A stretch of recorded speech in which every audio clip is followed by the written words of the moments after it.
उधर एलजेपी अध्यक्ष चिराग पासवान ने कहा है कि प्रधानमंत्री मोदी की वजह से ही एनडीए को प्रचंड बहुमत मिला है। वहीं बिहार जेडीयू अध्यक्ष उमेश कुशवाहा ने कहा कि यह चुनाव नतीजे पर परिवारवाद पर तमाचा है। एनडीए की ये जीत प्रधानमंत्री जी के नेतृत्व की ही जीत है। उनकी वजह से ही एनडीए को इतना प्रचंड बहुमत मिला है। हम लोग कई बार अपने लिए लक्ष्य इतने बड़े कर लेते हैं कि अगर उसमें हल्की सी भी चूक होती है तो सवाल उठने लगते हैं। हकीकत है ये कोई सामान्य बात नहीं है। आज तीसरी बार लगातार एनडीए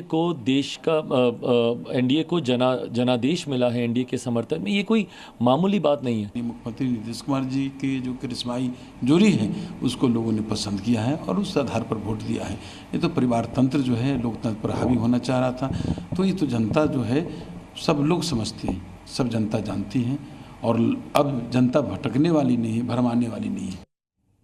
एनडीए की तीसरी बार सरकार बनने को लेकर बिहार के डिप्टी सीएम विजय कुमार सिन्हा और छत्तीसगढ़ के सीएम विष्णुदेव साय ने क्या कुछ कहा है, आइए आपको सुनाते हैं।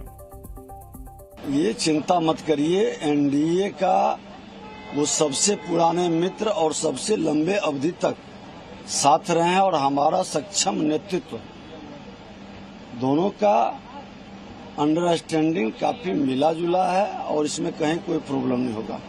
एनडीए की तीसरी बार सरकार बन रही है और आदरणीय श्री नरेंद्र मोदी जी तीसरी बार प्रधानमंत्री बन रहे हैं और हम लोग छत्तीसगढ़ से सब लोग आ रहे हैं। हमारे माननीय प्रदेश अध्यक्ष जी, हमारे दोनों डिप्टी सीएम और हमारे सभी नवनिर्वाचित सांसदगण कल बैठक अटेंड करने आ रहे हैं। हमारे दो सहयोगी इस बड़ी खबर पर हमारे साथ जुड़ चुके हैं। रवि त्रिपाठी जो कि हमारे साथ नीतीश कुमार के घर के बाहर से जुड़े हुए हैं और रविंद्र कुमार भी हमारे साथ जुड़ गए हैं। सबसे पहले रवि, अगर बात की जाए आज की बैठक पर, सबकी नजर है एनडीए की बैठक पर और उससे साथ साथ नजर यह भी है कि नीतीश कुमार के घर पर संसदीय दल की बैठक होने जा रही है।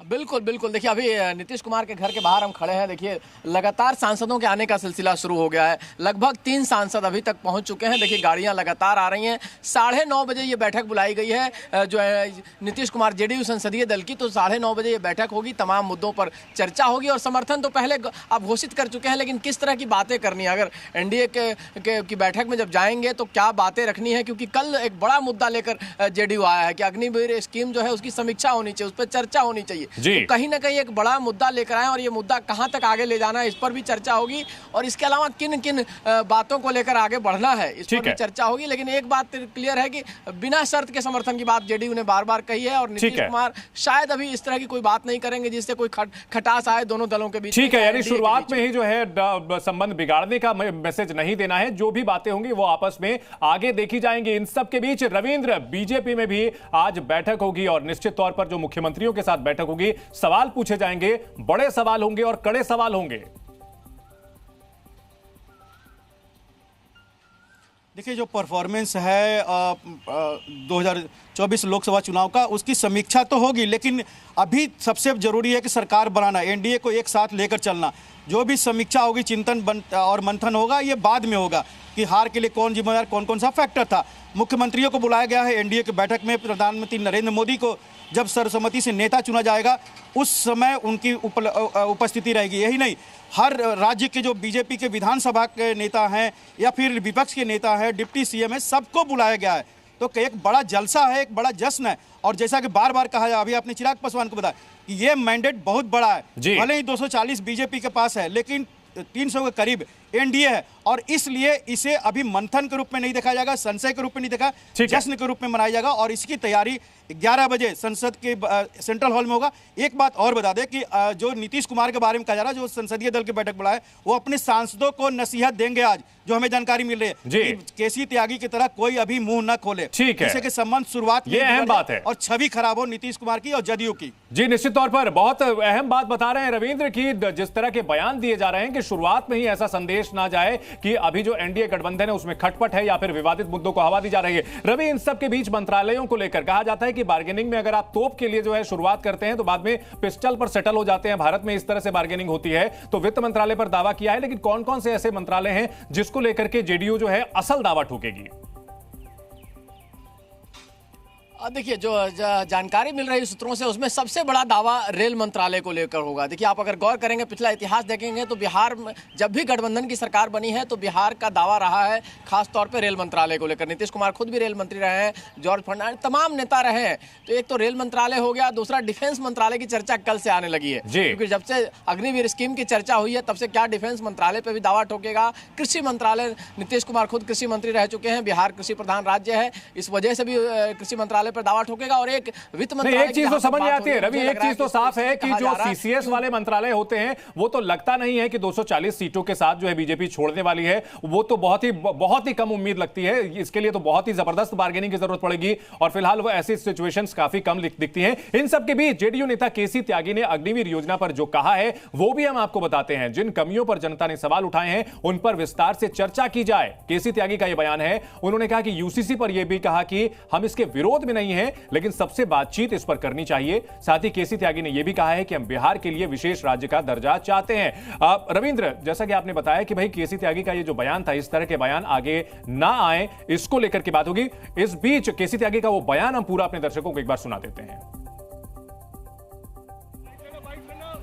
अग्निवीर योजना को लेकर के मतदाताओं के एक हिस्से में नाराजगी रही है।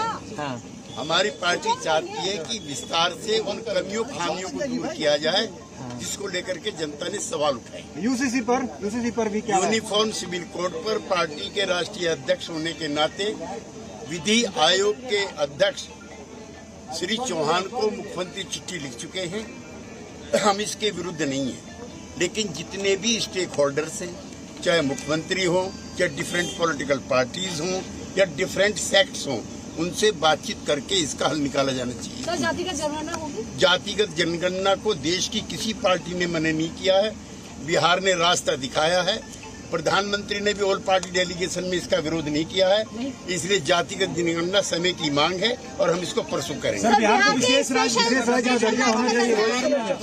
कोई प्री कंडीशन नहीं है, अनकंडीशनल सपोर्ट है, लेकिन बिहार को विशेष राज्य का दर्जा दिया जाए, ये हमारे दिल और दिमाग में है। बंटवारे के बाद बिहार की जो दुर्गति हुई है, जो पलायन हुआ है, जो बेरोजगारी है, जब तक उसको बिहार को विशेष राज्य का दर्जा नहीं होगा, ये असमानता दूर नहीं होगी। तो एनडीए के सहयोगी लिस्ट जो है, सहयोगी दल डिमांड लिस्ट के साथ तैयार है, लेकिन इस डिमांड लिस्ट के साथ मोदी 3.0 सरकार कैसी हो सकती है, हम आपको यह भी बताते हैं। अब की बार गृह मंत्री कौन बनेगा, वित्त मंत्रालय की जिम्मेदारी किसे मिलेगी और रेल मंत्री कौन बनेगा, इसकी लिस्ट फाइनल करने के लिए मंथन शुरू हो चुका है। तो ये काफी अहम मंत्रालय होते हैं।